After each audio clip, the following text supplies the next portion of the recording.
ચોમાસા અંગે હવામાન વિભાગે આપ્યા રાહતના સમાચાર। છેલ્લા 2 અઠવાડિયાથી અટકેલું ચોમાસું ગુજરાત તરફ આગળ વધી રહ્યું છે। મહારાષ્ટ્ર, તેલંગાણા, ઓડિશા, ઝારખંડના વધુ કેટલાક હિસ્સામાં ચોમાસું પહોંચ્યું। આગામી 48 કલાકમાં ચોમાસું મુંબઈ પહોંચવાની શક્યતા વ્યક્ત કરાઈ। દેશના ચોમાસા પર અલ્નીનોને કારણે સંકટના વાદળ ઘેરાયા। 126 વર્ષના ઇતિહાસમાં જૂનમાં બીજી વાર સૌથી ઓછો વરસાદ નોંધાયો। અત્યાર સુધી જૂનમાં સરેરાશથી 42.2% ઓછો વરસાદ વરસ્યો, જેને કારણે ખેતી પર સંકટની સાથે ચોમાસાની ઋતુ છતાં દેશના અનેક રાજ્યોમાં હીટવેવનું એલર્ટ છે। જૂનના અંતિમ દિવસોમાં સ્થિતિ સુધરવાની હવામાન વિભાગે વ્યક્ત કરી આશા।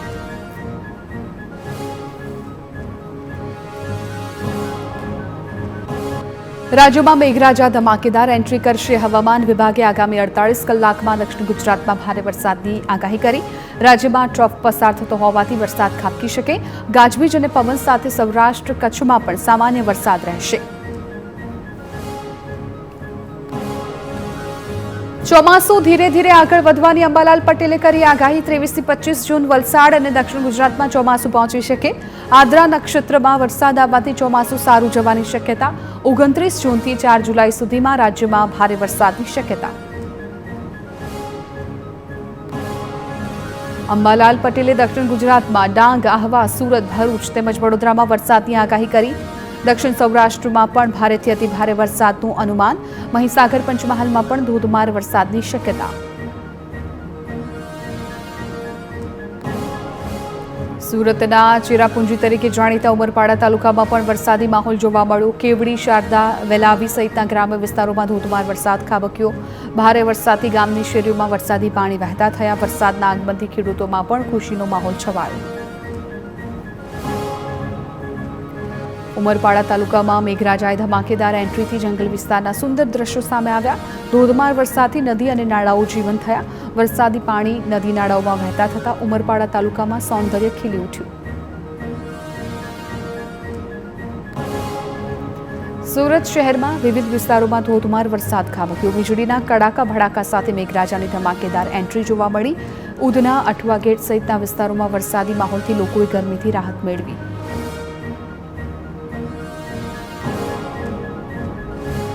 સુરત જિલ્લાના માંડવી તાલુકામાં પણ વરસાદી માહોલ જામ્યો છે। અરેઠના, મુંજુલાવ સહિતના ગામોમાં વરસાદ વરસ્યો। વાદળછાયા વાતાવરણ વચ્ચે રસ્તા પર પાણી વહેતા જોવા મળ્યા। ભારે ગરમી બાદ વરસાદ આવતા જ વાતાવરણ ખુશનુમા બન્યું।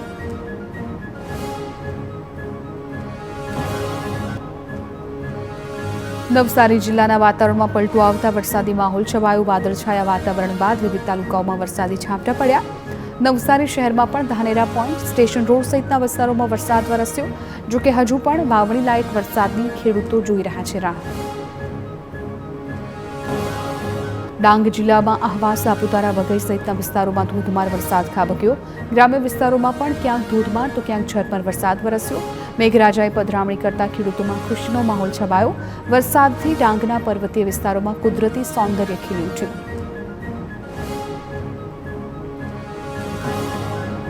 તાપીમાં વાદળછાયા વાતાવરણ બાદ મેઘરાજાની પધરામણી થઈ। વ્યારા અને વાલોડ તાલુકાના ગ્રામ્ય વિસ્તારોમાં વરસાદી માહોલ છવાયો। વ્યારા સ્ટેશન રોડ વિસ્તાર, મેઇન બજાર સહિતના વિસ્તારમાં વરસાદથી શહેરમાં ઠંડક પ્રસરી।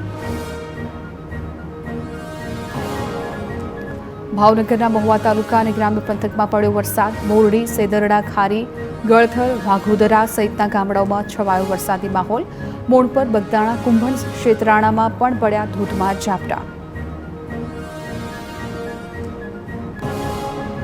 અમરેલી જિલ્લામાં સતત ત્રીજા દિવસે વરસાદી માહોલ જામ્યો। સાવરકુંડલાના ગ્રામ્ય વિસ્તારોમાં ધીમી ધારે વરસાદ વરસ્યો। બાટડા ગામ અને આસપાસના વિસ્તારોથી ખેડૂતોમાં ખુશી છવાઈ। વરસાદ ખેંચાતા વાવણી લાયક વરસાદને લઈ ખેડૂતોમાં ચિંતા હતી। દક્ષિણ ગુજરાતની જીવાદોરી સમાન ઉકાઈ ડેમમાં પ્રી મોન્સૂન કામગીરી પૂર્ણ। ડેમ પાસે ફ્લડ કંટ્રોલ રૂમ શરૂ કરી પાણીની આવક જાવક પર રાખવામાં આવી રહી છે નજર। ઉકાઈ ડેમ સુરત, તાપી, નવસારી, વલસાડ અને ભરૂચ માટે ગણાય છે લાઇફલાઇન। સાબરકાંઠાના હિંમતનગરમાં ખાતર વિતરણ માટે શરૂ કરવામાં આવેલી મોબાઈલ એપ્લિકેશનથી ખેડૂતોમાં નારાજગી। એપ્લિકેશનના ટેકનિકલ ખામીઓ અને સર્વર ડાઉનની સમસ્યાથી પરેશાન ખેડૂતો અને સેવા સહકારી મંડળીઓના આગેવાનોએ કલેક્ટરને આપ્યું આવેદન। જૂની પદ્ધતિથી ખાતર વિતરણ કરવાની માંગણી કરી।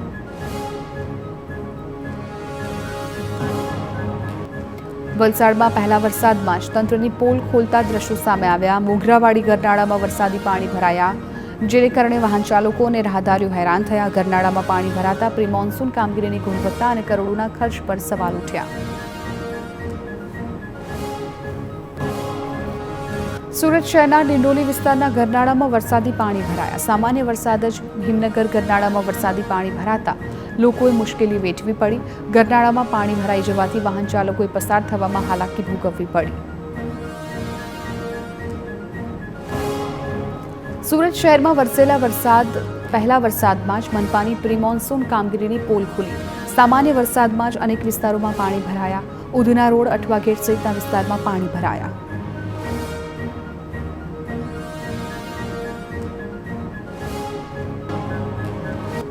સુરતમાં પાંડેસરા બાદ પાલ વિસ્તારમાં પણ બસ ફસાઈ. સર્વિસ રોડ પર ટર્ન લેતા સમયે ખાડામાં પાણી ભરાયેલું ન દેખાયું.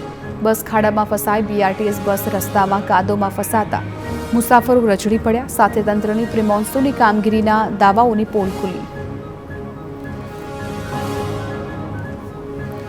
અમદાવાદમાં મેયર સહિતના પદાધિકારીઓએ વાસણા સ્ટોર્મ વોટર લાઇનની કામગીરીનું નિરીક્ષણ કર્યું. વરસાદ પહેલા અંજલી 4 રસ્તા વાસણા બેરેજ સુધી સ્ટોર્મ વોટર લાઇનની કામગીરીની સમીક્ષા કરી.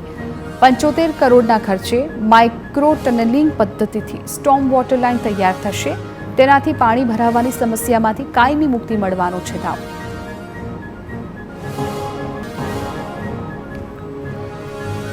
રાજ્યમાં વીજપોલ મુદ્દેના વિવાદમાં લાલજી દેસાઈએ સરકાર પર આક્ષેપ કર્યા. લાલજી દેસાઈએ દાવો કર્યો કે સરકારનું 130 ગીગાવોટ વીજળીનું વેચાણ કરવાનું આયોજન છે.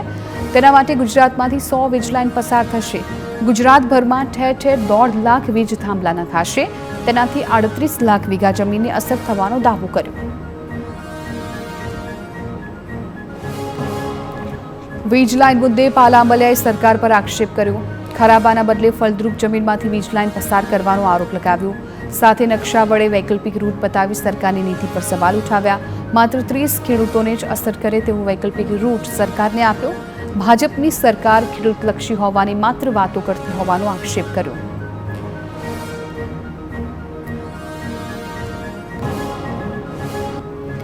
વીજ લાઇન બાબતે કોંગ્રેસ કિસાન અધિકાર યાત્રા પાર્ટ 2 શરૂ કરશે. 26 જૂનથી કચ્છના વ્રજવાણી અને સુરેન્દ્રનગરથી પદયાત્રાનું આયોજન. બંને જિલ્લામાંથી પદયાત્રા નીકળી દ્વારકા મંદિરે પહોંચશે. દ્વારકાધીશને ધજા ચઢાવી સરકારની ફરિયાદ કરવાનું છે આયોજન.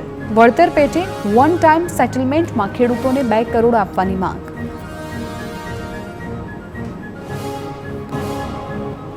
મોરબીના ખેડૂત આંદોલન મુદ્દે રાજ્ય પ્રધાન કાંતિ અમૃતિયાએ મહત્વનું નિવેદન આપ્યું. કહ્યું કે ખેડૂતોને ફાયદો થાય તેવો નિર્ણય આવશે. મુખ્યપ્રધાન અને નાયબ મુખ્યપ્રધાન સહિતના મંત્રીઓ પણ અંગે સકારાત્મક છે. વધુમાં જણાવ્યું કે ટૂંક સમયમાં રાજ્યના દરેક ખેડૂતને ફાયદો થાય તેવો નિર્ણય આવશે. ભરૂચમાં કાવીઠા ગામે સ્થાનિક અગ્રણીને તાલિબાની સજા ફટકારવા મામલે ફરિયાદીએ જિલ્લા પંચાયતના સભ્ય પર ગંભીર આરોપ લગાવ્યા. કહ્યું કે તમામ સમાજના લોકો આવ્યા હોત તો આ ફરમાન મંજૂર ન થાત. બેઠકમાં માત્ર એક જ પક્ષના લોકોને બેઠકમાં બોલાવ્યાનો આરોપ લગાવ્યો. કોંગ્રેસ મહામંત્રી સંદીપ માંગરોળાએ પણ ભાજપ પર પ્રહાર કર્યા. સૌરાષ્ટ્રભરમાં પાણીની તંગી વચ્ચે રાજ્ય સરકાર દ્વારા સૌની યોજના અંતર્ગત પાણી છોડાયું. સૌની યોજનાની લિંક 2, 3 અને 4માં પાણી છોડાયું. રાજકોટ સહિત સુરેન્દ્રનગર, બોટાદ, ભાવનગર, અમરેલી અને જામનગરને પાણી અપાયું. હાલ લોકોને પીવાનું પાણી મળી રહે તે સરકારની પ્રાથમિકતા છે. સૌરાષ્ટ્રમાં ડેમની સ્થિતિ પર ધ્યાન રાખવા કંટ્રોલ રૂમ પણ શરૂ કરાયો. વરસાદ ખેંચાવાને લઈને સૌરાષ્ટ્રના 5 જિલ્લાના ડેમોમાં પાણીનું સ્તર ખૂબ જ નીચે આવ્યું. સૌથી ઓછો પાણીનો જથ્થો દેવભૂમિ દ્વારકામાં 2.85% છે. રાજકોટ શહેરને પાણી પૂરું પાડતા વિવિધ ડેમમાં 18% થી 76% સુધી પાણીનો જથ્થો છે. રાજકોટના ભગતસિંહ ગાર્ડન નજીક જર્જરિત મકાન તોડી પડાતા સ્થાનિકોએ વિરોધ નોંધાવ્યો. ખાડામાં સૂઈ જઈ સ્થાનિકોએ અનોખો વિરોધ કર્યો. મનપા તંત્ર સામે પ્રદર્શન કર્યું. ચોમાસા દરમિયાન ડિમોલેશન કરાતા સ્થાનિકોનો ભારે રોષ ફેલાયો.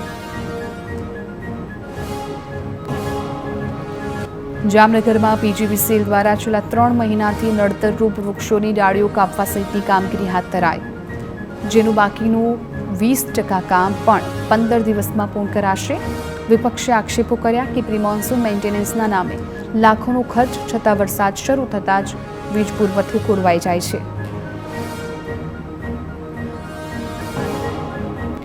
સુરત જિલ્લા પંચાયત કચેરીએ મોટી સંખ્યામાં આશા વર્કર બહેનોએ કર્યું વિરોધ પ્રદર્શન. 4 મહિનાથી પગાર નહીં મળતા આશા વર્કર બહેનો મેદાનમાં ઉતરી. અનેક રજૂઆત બાદ પણ નિરાકરણ ન આવતા વિરોધ કરવા પહોંચી બહેનો. સરકાર અને પગારની નીતિ સામે ઉઠાવ્યા સવાલ. તાત્કાલિક બહેનોનો પગાર ચૂકવવામાં આવે તેવી માંગ. તાપીમાં કલેક્ટરના અધ્યક્ષ સ્થાને યોજાયેલા સ્વાગત કાર્યક્રમમાં સોનગઢ તાલુકાની મહિલાઓએ કરી ફરિયાદ. તલાટી અને સરપંચો મનમાની કરતા હોવાનો તેમજ પ્રધાનમંત્રી આવાસ યોજનાનો લાભ ન મળવાની ફરિયાદ કરી. સોનગઢના ચિમેર, મેઢા, ધનમોલી અને ખાંજર સહિતના ગામોની મહિલાઓએ મળી રજૂઆત કરી. વડોદરામાં ભાજપના પ્રદેશ ઉપાધ્યક્ષની વિવાદિત પોસ્ટથી રોષ ફેલાયો. રસિક પ્રજાપતિની ફેસબુક પોસ્ટથી લાગણી દુભાયાનો વૈષ્ણવ સમાજે આરોપ લગાવ્યો. વૈષ્ણવાચાર્ય વાઘેશ કુમાર અંગે ખોટી ટિપ્પણી કર્યાનો આક્ષેપ. ટિપ્પણી સામે ભાજપ ઉપાધ્યક્ષ રસિક પ્રજાપતિ માફી માંગે તેવી ખડાયતા વૈષ્ણવ વણિક સમાજની છે માંગ. સુરત શહેરમાં નકલી સાબુ બનાવવાનું મોટું કૌભાંડ ઝડપાયું. સરથાણા વિસ્તારમાં સૂર્યોદય રો હાઉસના મકાનમાં ચાલતી હતી નકલી સાબુની ફેક્ટરી. પોલીસે મકાનમાં ઓચિંતો દરોડા પાડ્યા. પુણેની કંપનીના લોગો અને ટ્રેડમાર્કનો ગેરકાયદે ઉપયોગ કરી નકલી સાબુ બનાવવામાં આવતા હતા. સર્ચ દરમિયાન અલગ અલગ બોક્સમાંથી 850 નંગ નકલી સાબુ મળ્યા. ફેક્ટરી ચાલકની ધરપકડ.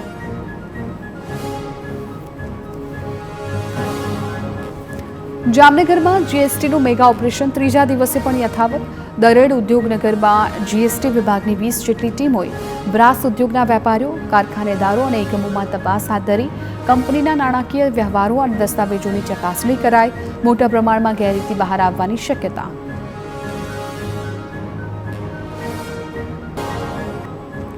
રાજકોટના જસદણની સદીઓ જૂની જસદણ પટારીની પરંપરાગત હસ્તકલાનું જીઆઈ ટેગ રજિસ્ટ્રેશન મંજૂર કરાયું. સુંદર કોતરણી, આકર્ષક ડિઝાઇન અને મજબૂત બનાવટ માટે જાણીતી પટારીની માંગ દેશ અને વિદેશમાં છે. જીઆઈ ટેગ મળતા હવે નકલી ઉત્પાદનો પર નિયંત્રણ આવશે અને મૂળ કારીગરોને તેમની મહેનતનું યોગ્ય વળતર મળશે.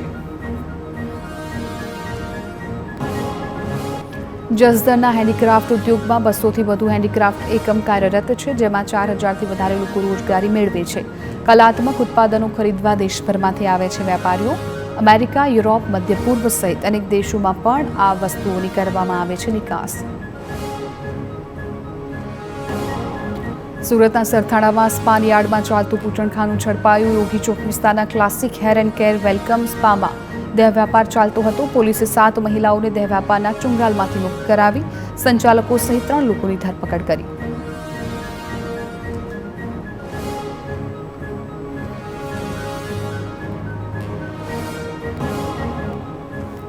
વિદેશ જવા માટેની ટોફેલ પરીક્ષાના કૌભાંડનો આણંદ સાયબર ક્રાઇમ પોલીસે પર્દાફાશ કર્યો. ઓનલાઈન પરીક્ષાના રેકેટમાં કોલેજની દિવાલમાં છુપો હોલ પાડી ડમી રાઇટર પરીક્ષા આપતા HDMI સ્પ્લિટર દ્વારા સ્ક્રીન શેર કરીને કૌભાંડ આચરાતું હતું. મૂળ યુપી અને અમદાવાદમાં રહેતા તરુણ કાંત શર્માની ધરપકડ કરાઈ. પાટણમાં આંગળીયા પેઢી મારફતે બજારમાં નકલી ચલણી નોટો ઘુસાડવાના રેકેટનો પર્દાફાશ કર્યો. ચાણસ્માના દેલમાલ ગામમાં ઝેરોક્સની દુકાનમાં દરોડા પાડીને 500ની 492 બનાવટી નોટો જપ્ત કરી એક સગીર સહિત 2 આરોપીને ઝડપ્યા. દિલ્હીની આંગળીયા પેઢીએ નકલી નોટ છાપવાનો ઓર્ડર આપ્યાનો ખુલાસો થયો.